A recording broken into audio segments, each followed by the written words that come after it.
Bien, hermanos, les recuerdo, este trimestre estamos entonces con la clase dominical acerca de el temor a Dios.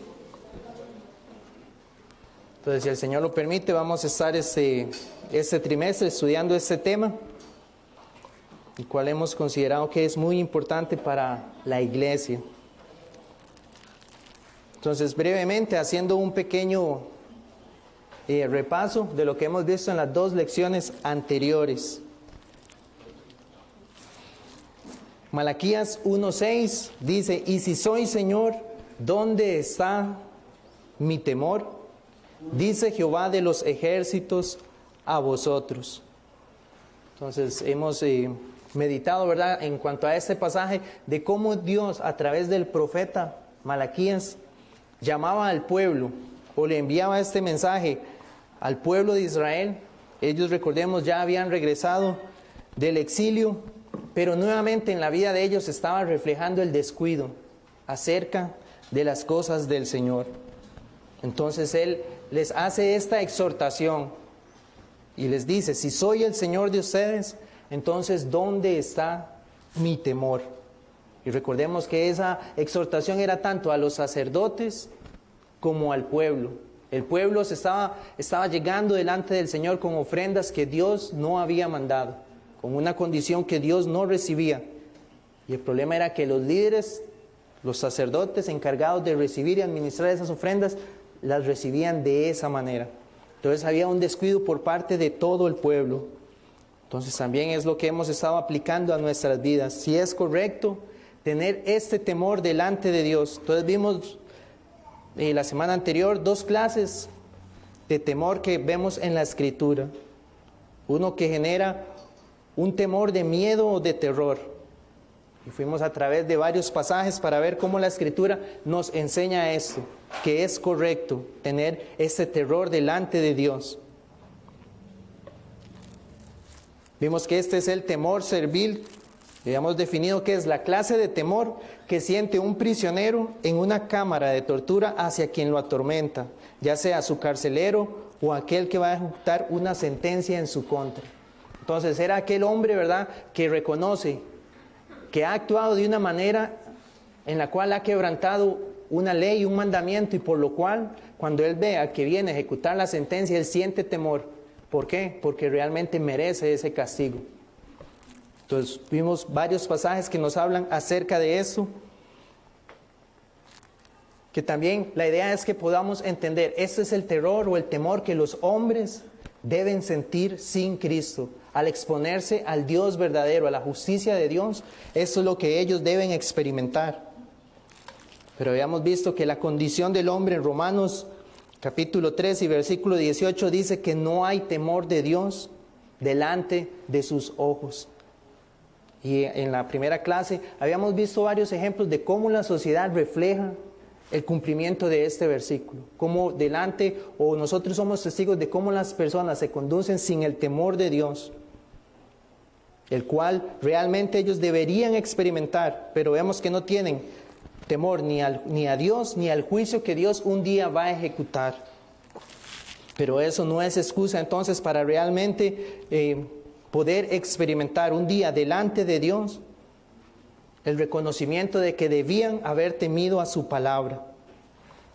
También habíamos visto el caso de un hombre en Hechos 24, el cual había experimentado un temor, pero lo que habíamos visto es que ese temor fue algo pasajero, fue algo temporal, que así también las personas a muchas ocasiones, al ser expuestos a la palabra del Señor, a lo que Dios ha establecido en la Escritura, y cuando escuchan acerca de que deben arrepentirse si no quedan expuestos a un juicio de Dios, muchos de momento experimentan ese temor y sienten que tienen que ordenar su vida delante de Dios, pero es algo pasajero, no es algo que perdura, sino que los paraliza, y después haciendo muchas cosas, o ya, como habíamos visto en su momento, llenándose de entretenimiento de todas las cosas que este mundo ofrece, entonces olvidan y dejan a un lado lo que en un momento experimentaron. Y vimos el caso entonces en Hechos 24, de cómo Félix, dice en el versículo 25, cuando escuchó a Pablo hablar acerca de la justicia, del dominio propio y del juicio venidero, dice que Félix se espantó y le dijo, vete, ahora vete, y cuando tenga oportunidad te llamaré de nuevo. Entonces dice que esto pasó alrededor, en el versículo 27, por 2 años. Estuvo en esta situación Félix, escuchando a Pablo disertar acerca del Evangelio, pero no hay muestra no hay registro en el libro de los Hechos de que él haya experimentado realmente un arrepentimiento. Se espantó, tuvo temor, pero vemos que se quedó ahí. Pero en el creyente es distinto. Hemos visto el pasaje en 2 a los Corintios, en el capítulo 7. Quiero leerles este versículo, y en el versículo 1 dice, así que, amados, puesto que tenemos tales promesas. Ahí les había comentado que él, cuando se refiere a estas promesas, en el capítulo 6, él viene y habla acerca de cómo el Señor va a ser el Padre para su pueblo, cómo el pueblo de Dios va a ser reconciliado con Él y podemos llamarle Padre nuestro. Entonces él dice, como tenemos estas promesas, limpiémonos de toda contaminación de carne y de espíritu, perfeccionando la santidad en el temor de Dios. La esencia, decía un autor, la esencia de la piedad es el temor a Dios. Como dice acá el pasaje, perfeccionando la santidad en el temor a Dios. Cuando esa convicción de pecado ha llegado al hombre, de cómo está él delante de Dios, la obra del Espíritu Santo que hace en un pecador, lo acerca a Cristo. Lo acerca ahora a aquel Dios que lo puede perdonar por la obra que Él ha hecho. No es algo temporal ni pasajero, sino es un temor que hoy vamos a ver que perdura en la vida del creyente. Pero va a ser entonces distinto a ese temor servil, sino que más bien, como lo hemos definido, es un temor filial. Que es el ejemplo que hemos visto es como aquel niño, se refiere a un niño que siente un tremendo respeto y amor por su padre, por sus padres, y que anhela agradarles. Dice, tiene temor o ansiedad de ofender a quien ama, no porque tema la tortura o porque tema el castigo, sino porque teme desagradar a aquel que es en el mundo de ese niño la fuente de seguridad y amor. Entonces vimos que el creyente, una vez que ha experimentado la salvación del Señor, y es lo que Dios promete en Jeremías capítulo 32 y en el versículo 39, cuando habla acerca del nuevo pacto, de lo que Dios iba a hacer, precisamente eso es lo que Dios dice. Y les daré un corazón. Dios dice, yo les voy a dar un corazón, les voy a dar un camino, dice, para que me teman perpetuamente, para que tengan bien ellos y sus hijos después de ellos. Dice, y haré con ellos pacto eterno, que no me volveré atrás de hacerles bien, y pondré mi temor en el corazón de ellos, para que no se aparten de mí. Y me alegraré con ellos haciéndoles bien, y los plantaré en esta tierra en verdad de todo mi corazón y de toda mi alma. Entonces vemos que en el nuevo pacto Dios promete que Él iba a hacer esto. Vemos que es una obra completamente soberana del Señor. El temor de Él va a estar perpetuamente en su pueblo. Y dice, y pondré mi temor en el corazón de ellos. Entonces, esta es la pregunta que a la luz de este pasaje debemos hacer. ¿Tengo yo el temor de Dios en mi corazón? Porque esa es una de las evidencias de estar en el nuevo pacto que fue establecido por Cristo. Que el temor de Dios gobierna nuestras vidas. Pero es este temor que genera más bien un asombro. Habíamos definido también algunas palabras que tanto en el hebreo como en el griego enseñan acerca del temor. Pero precisamente en los pasajes que vamos a ver hoy es ese temor reverente a lo que se refiere. Ese temor de solemnidad y de asombro ante quien está el hombre. Y eso es lo que Dios va a hacer entonces en el nuevo pacto, en el corazón de su pueblo. Entonces, ¿cómo podemos identificar ese temor en nosotros? Entonces, vamos a ir a través de algunos ejemplos, tanto en el Antiguo como en el Nuevo Testamento, de hombres que experimentaron este temor, este asombro delante de Dios. Y vamos a aplicar eso entonces a la vida de nosotros. Entonces vamos a ir en primer lugar a Génesis, en el capítulo 28. Génesis 28.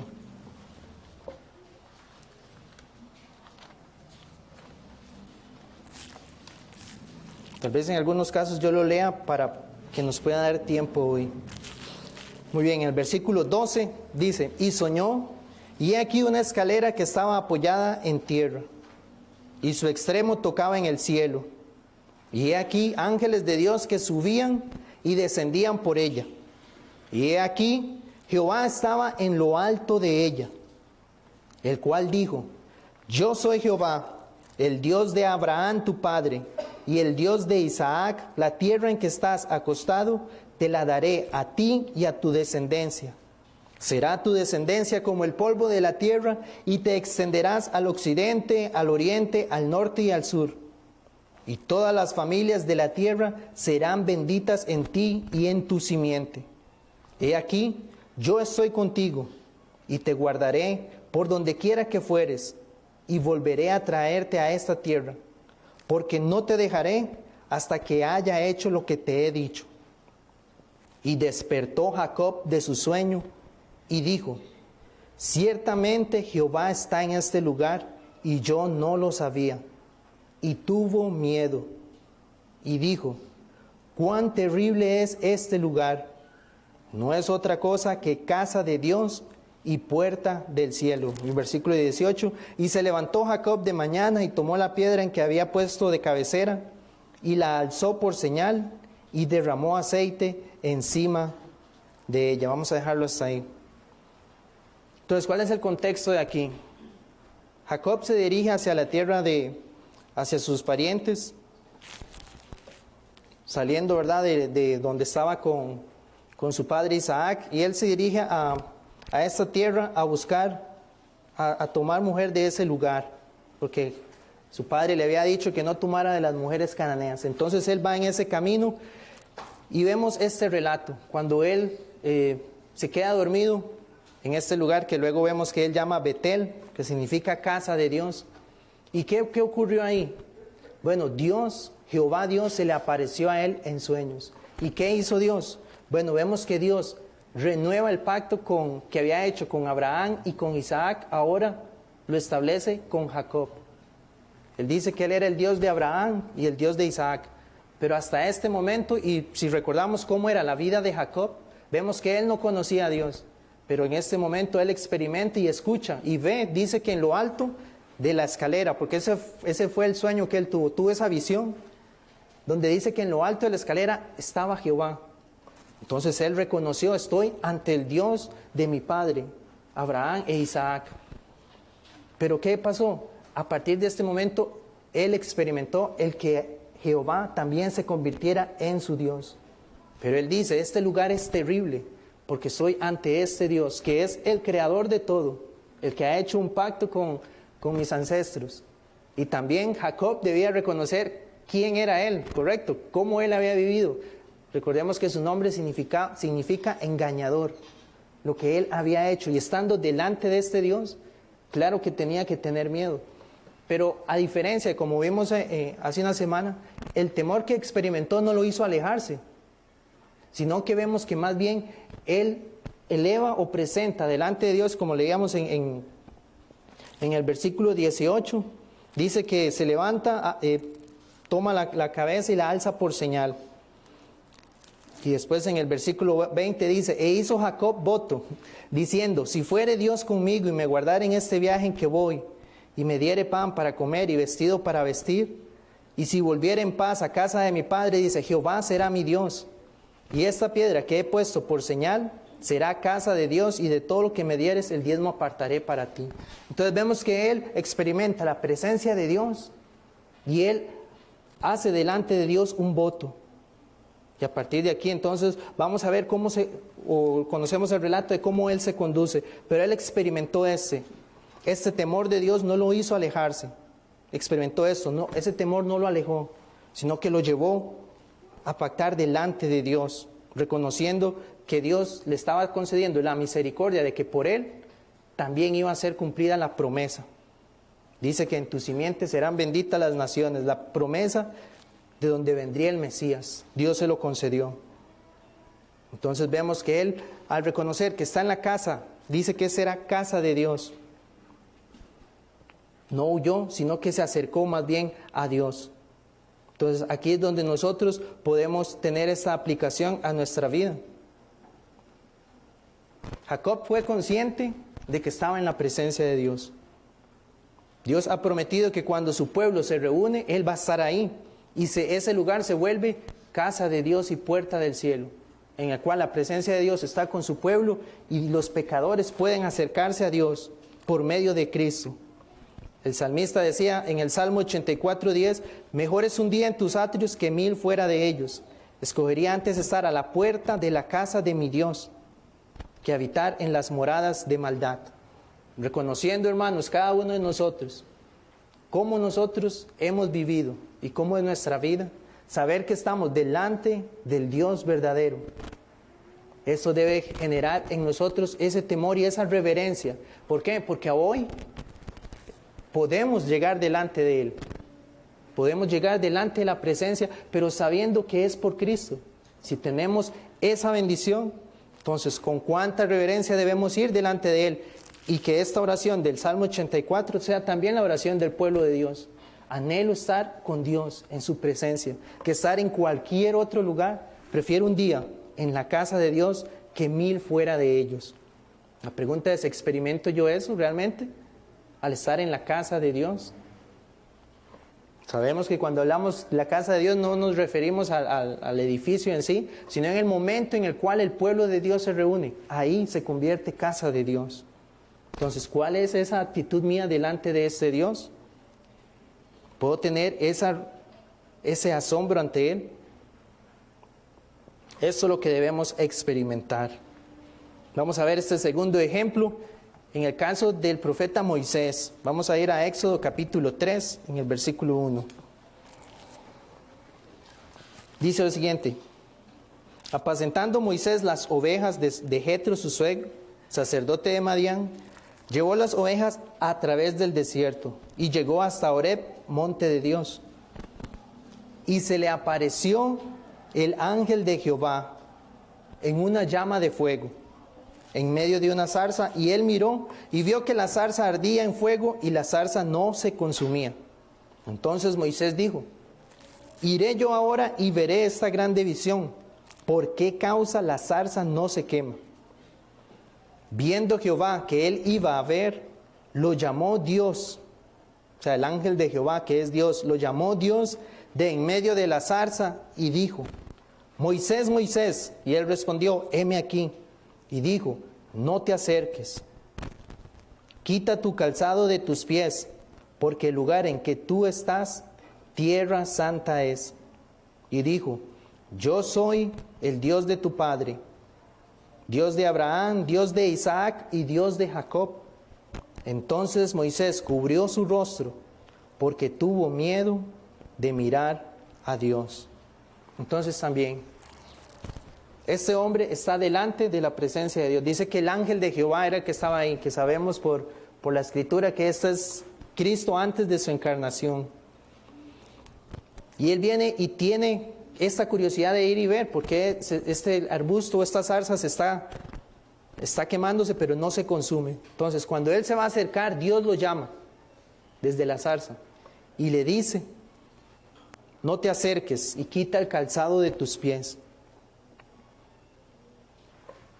Cuando él le dice: quita el calzado de tus pies, el contexto en el cual Moisés había crecido, o sea, en Egipto, era algo normal que los sacerdotes egipcios realizaran esto en sus templos paganos, el quitarse sus zapatos o sus sandalias. Era un signo o un símbolo de reverencia, como en el contexto nuestro, cuando alguien se quita, por ejemplo, el sombrero ante alguna persona, en señal de respeto o de admiración por aquel hombre o aquella persona. Pero en este caso ellos lo hacían por ese asombro, pero no tanto por la persona, en el contexto de Egipto, sino más bien ante el reconocimiento de la contaminación personal y de una consciente indignidad de estar en la presencia de una santidad sin pecado. Obviamente ellos lo hacían, los egipcios, ¿verdad?, en el contexto de sus templos paganos, tenían esa actitud. Pero entonces Dios aquí le está mostrando a Moisés también. Él no puede estar delante de Dios así, tiene que tener una reverencia ante quien está. Por eso Moisés dice que él tiene miedo cuando escucha la voz de Dios y lo llama.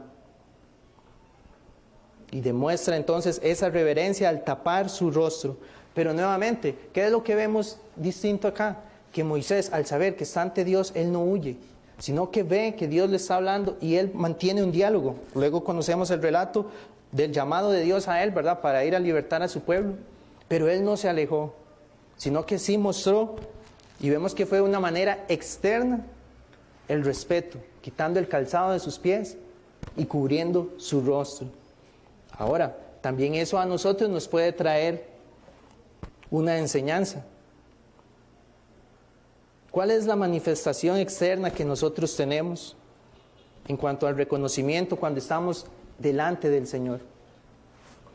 Me acerco a Él de una manera irreverente, ¿verdad?, teniendo una actitud que no demuestra el respeto hacia quien nosotros invocamos cuando oramos y nos presentamos delante de Él, cuando la palabra del Señor es expuesta. ¿Cuál es mi actitud externa ante la predicación de la palabra? ¿Es la indiferencia?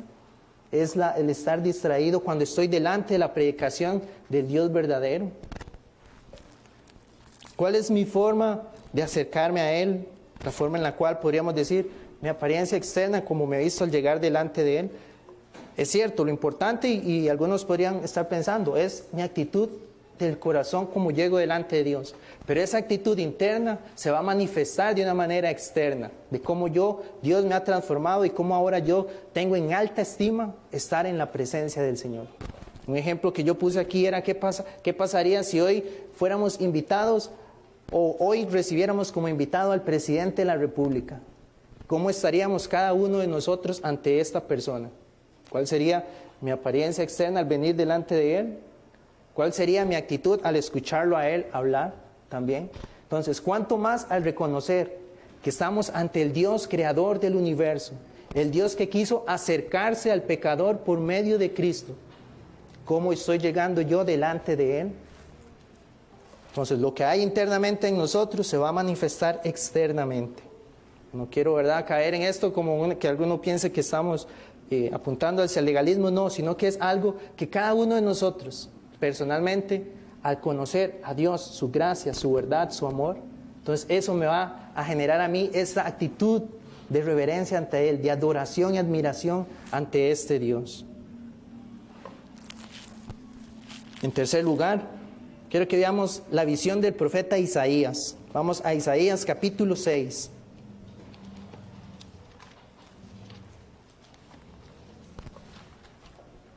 Es la visión también cuando Dios llama a Isaías, o cuando Dios hace el llamado, que quién va a ir en lugar de Él, del Dios Trino, a llevar la profecía al pueblo de Israel. Entonces en el versículo 1, Isaías 6 del 1 al 7, dice: en el año que murió el rey Usías, vi yo al Señor sentado, otra vez, vi yo al Señor sentado sobre un trono alto y sublime, y sus faldas llenaban el templo. Por encima de él había serafines, seres angelicales. Dice, cada uno tenía 6 alas, con 2 cubrían sus rostros, con 2 cubrían sus pies, y con 2 volaban. Y el uno al otro daba voces, diciendo: Santo, santo, santo, Jehová de los ejércitos, toda la tierra está llena de su gloria. Y los quiciales de las puertas se estremecieron con la voz del que clamaba, y la casa se llenó de humo. Entonces dije: ay de mí, que soy muerto, porque siendo hombre inmundo de labios, y habitando en medio de pueblo que tiene labios inmundos, han visto mis ojos al Rey, Jehová de los ejércitos. Y voló hacia mí uno de los serafines, teniendo en su mano un carbón encendido, tomado del altar con unas tenazas. Y versículo 7, y tocando con él sobre mi boca, dijo: he aquí que esto tocó tus labios, y es quitada tu culpa y limpio tu pecado. Nuevamente, Dios le concede a este hombre una visión celestial de Dios sentado en su trono. Pero que hay detalles aquí que nosotros no podemos pasar por alto, porque él dice que él ve a estos seres, a los serafines, y sabemos que son seres sin pecado, que están delante de Dios. Dice que están delante de la majestad y la santidad de Dios. Pero ¿qué pasaba con estos seres? Ni siquiera ellos podían, dice que se tapaban sus ojos. Porque ni siquiera estos seres, y pensemos lo que son sin pecado, que están delante del trono de Dios, ni siquiera ellos podían mirar al Rey en su santidad. Y más bien proclamaban y decían: Santo, santo, santo es el Rey, Jehová de los ejércitos. Y por eso Isaías se ve a sí mismo y dice: ni siquiera estos seres pueden ver la santidad de Dios, y como yo, que soy un hombre inmundo de labios, que habito en un pueblo que es pecador, o sea, reconociendo él, soy un hombre pecador y estoy viendo al Rey. Dice: ay de mí. Eso era directamente saber, lo que me espera es morir, porque cómo voy a tener esta majestad, esta revelación de Dios. Pero Dios, ¿qué hace? Le concede que uno de los serafines vaya y limpie, quite su culpa, quite su pecado. ¿Y qué hace entonces? Ya luego en el relato este hombre responde, cuando Dios dice: ¿quién irá en lugar de nosotros? ¿A quién enviaré? Y una vez que él es limpiado de su pecado y que ha visto al Rey, dice: Señor, lo que yo quiero es servirte, envíame a mí. La pregunta es la que podemos hacernos nosotros, así como Isaías experimentó ese temor cuando él dijo: ay de mí, y se lamenta de su condición delante de Dios. Entonces la pregunta es: ¿me he lamentado yo de mis pecados al saber cuando nos presentamos delante de Dios, o al conocer al Dios verdadero y su santidad, el cual no puede tener comunión con el pecador? Me lamento de mi pecado y reconozco que solo una obra de Dios es la que puede entonces limpiarme y quitar mi culpa. Pero sabemos que esa culpa no se quita solo guardándola a un lado, no, sino que alguien pagó por esa culpa. Y reconocemos entonces cómo Dios tuvo esa gracia y envió a su Hijo para que por medio de él quitara esa culpa entonces. Y ahora sí, yo puedo presentarme ante Dios, llegar ante su presencia, pero también con este temor reverente y admiración. Y así como Isaías decir: Señor, has quitado mi culpa, quiero servirte, porque conozco al Rey verdadero. Entonces, me he lamentado de mi pecado delante del Dios verdadero. Como les decía, esta es la evidencia de alguien que sí ha creído al Señor. A otros los paraliza y se quedan ahí, y luego con el pasar del tiempo olvidan ese temor y siguen en su vida. Pero en el creyente ese temor lo acerca a Dios y genera esta devoción. Y su vida va a reflejar que él vive constantemente teniendo el temor de Dios delante de sus ojos, a diferencia del pecador, a diferencia del que no cree, perdón. Ahora, quiero que veamos también unos ejemplos en el Nuevo Testamento. Vamos a ver a uno de los apóstoles, vamos al Evangelio según Lucas, capítulo 5.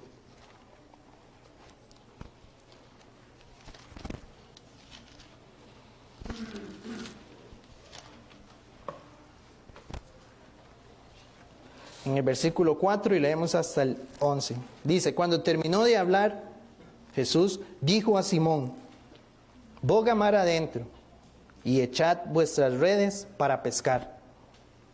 Respondiendo Simón, que es Pedro, le dijo: Maestro, toda la noche hemos estado trabajando y nada hemos pescado, mas en tu palabra echaré la red.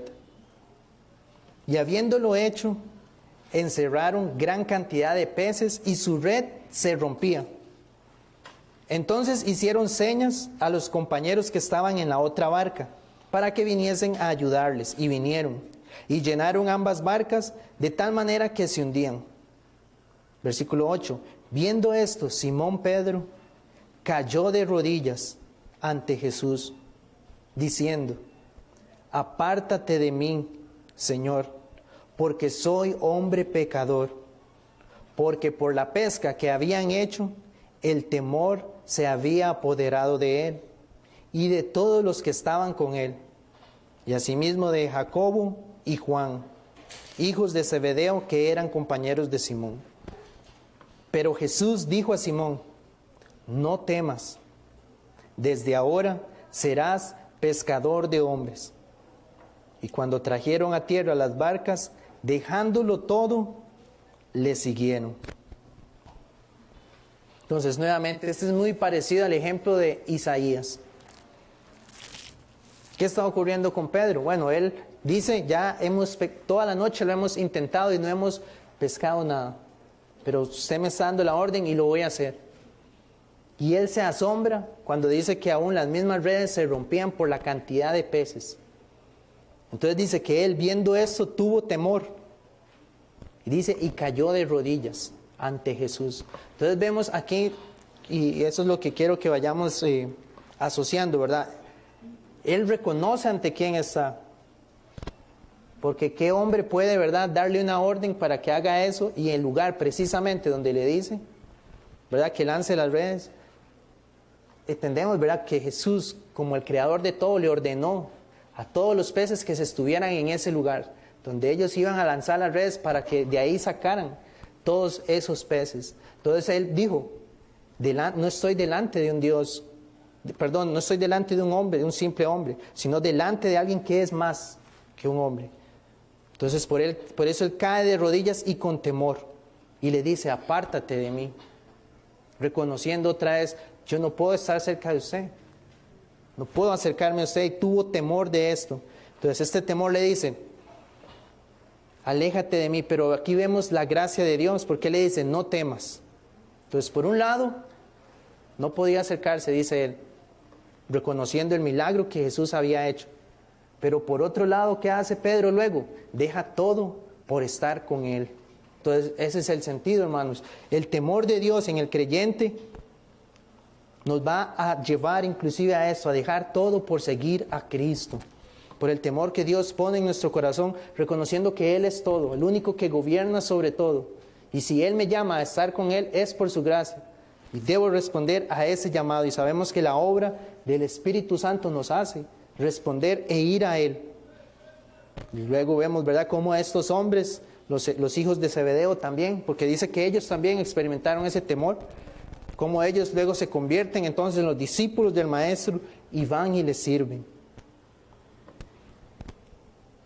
Decía un autor: es un error pensar que podemos abrigarnos en Jesús, sentirnos cómodos con Él, sin tener ningún sentimiento de nuestro pecado, que nos haga exclamar: apártate de mí. Sin embargo, la obra de Cristo en el corazón de los pecadores, la obra del Espíritu Santo en el corazón de los pecadores, nos hace acercarnos a Él y dejar todo por seguirle. Conforme el creyente se expone más a la palabra del Señor, conforme escuchamos más la palabra del Señor y somos expuestos a ella, conocemos más acerca de la santidad de Cristo y decimos: ¿cómo Dios puede acercarse a mí? ¿Cómo es posible? Pero vemos que Él lo concedió. Dios, por medio de Jesucristo, nos permite tener esa comunión y acceso a estar delante de su presencia. Entonces, pensar que alguien por sus propios méritos puede llegar delante de Dios es una terrible, una enseñanza totalmente errónea, porque el ser humano no puede de ninguna forma. Lo único que puede experimentar es recibir el castigo, la ira, incluso la muerte, por poder experimentar eso, por intentarlo. Pero cuando Cristo nos llama es porque Él ha provisto el medio, que ha sido su sacrificio. Entonces, nuevamente la pregunta es: ¿he reconocido mi pecado delante de Dios? Si es así, dele gloria a Dios, porque ha sido una obra que Él ha hecho en su corazón. Y ahora Él le concede temerle, pero a la misma vez seguirle con devoción. Quiero que veamos también ahora el ejemplo de Pablo en Hechos capítulo 9.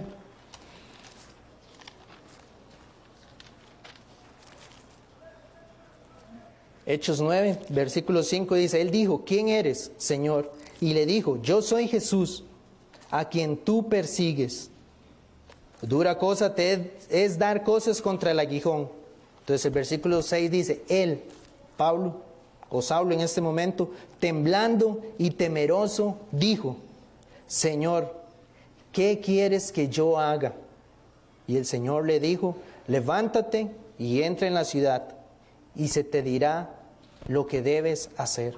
Entonces estamos viendo hombres que al experimentar el temor de Dios no los alejó, sino lo que los acercó. Y como Saulo en este caso, vemos que él dijo: Señor, ¿qué quieres que yo haga? En este momento, ¿verdad? Saulo estuvo persiguiendo a los creyentes pensando, ¿verdad?, él que estaba haciendo un bien. Él decía: están enseñando una herejía, no ha venido el Mesías, lo que ellos dicen no es correcto. Pero cuando se le aparece Cristo y reconoce Pablo en esa visión que él es a quien estaba persiguiendo, a Jesús, al Mesías, entonces ¿qué hace Pablo? Le dice: Señor, temeroso, temblando y temeroso, le dice: ¿qué quieres que yo haga? Entonces, alguien puede decir: ¿cómo puedo servirle a Dios con temor? El Salmo 2:11 y en versículo 12 dice: servid a Jehová con temor y alegraos, dice, con temblor. ¿Cómo es posible eso? Alegrarme con temor, con temblor. Dice el versículo 12 en el Salmo 2: honrad al Hijo para que no se enoje y perezcáis en el camino, pues se inflama de pronto su ira. Dichosos todos los que en Él confían. Pablo pudo servirle a Dios, servir a Cristo, temblando y temeroso, y al punto que dio su vida muchos años después por causa de Cristo, y experimentó ese temor reverente, ese temor con el cual él se podría regocijar por lo que Cristo había hecho en la vida de él. Entonces en él hubo esa actitud de doblegarse ante Cristo. Entonces es la pregunta nuestra: en mi corazón, en mi vida, al tener la manifestación de Cristo, escuchar a Cristo siendo predicado en su palabra, me doblego delante de Él, reconociendo quién es Él, y le digo: Señor, ¿qué quieres que yo haga?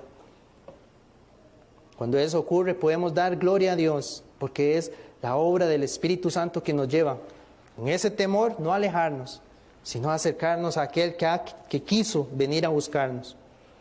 Y por último, en el libro de Apocalipsis, en el capítulo 1, cuando el apóstol Juan tiene esta revelación acerca de Jesucristo, en el versículo 17 él dice, vamos a leer, en versículo 14 dice: su cabeza y sus cabellos eran blancos como blanca lana, como nieve, sus ojos como llama de fuego, y sus pies semejantes al bronce bruñido, refulgente como en un horno, y su voz como estruendo de muchas aguas. Tenía en su diestra 7 estrellas, de su boca salía una espada aguda de 2 filos, y su rostro era como el sol cuando resplandece en su fuerza. Cuando le vi, dice, caí como muerto a sus pies. Y él puso su diestra sobre mí, diciéndome: no temas, yo soy el primero y el último. Al tener esta revelación, o sea, por eso muchas veces cuando nosotros escuchamos de gente, ¿verdad?, que dicen que hablan con Dios cara a cara, que dicen: hoy en la mañana Él estuvo aquí y tomamos una taza de café y conversamos. Todo eso, hermano, a la luz de la palabra, esas son enseñanzas totalmente erróneas de gente que realmente no conoce al Señor. Veamos a uno de sus apóstoles, que por causa de Cristo estaba padeciendo, ¿verdad? Estaba desterrado en este lugar, en Patmos, y Dios le concede por un momento una visión acerca del Cristo glorificado. ¿Y qué hizo Juan? Lo trató de tú a tú, como si fuera otro igual a él. Dice que cayó como muerto. Y Dios, Jesús, conociéndole, le dice: no temas, porque quiere decir que estaba aterrorizado por lo que estaba viendo. ¿Pero qué le concede Dios? Bueno, le concedió luego toda la revelación del libro de Apocalipsis. Pero ese es el punto. Al conocer al Cristo, al ver a Cristo en su palabra, siendo predicado y proclamado, esta debe ser nuestra actitud: caer postrados delante de Él en temor y reverencia. Porque como vimos al inicio, un día un grupo de personas van a decir delante de Dios, delante del Cordero, ¿qué van a decir cuando lo vean? Van a decir que las montañas y las peñas caigan sobre nosotros, porque ha llegado el día de la ira del Cordero.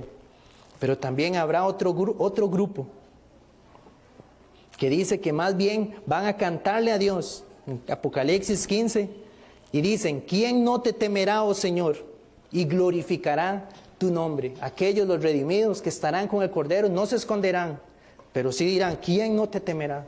Todos deben de temerte y glorificar tu nombre, pues solo tú eres santo.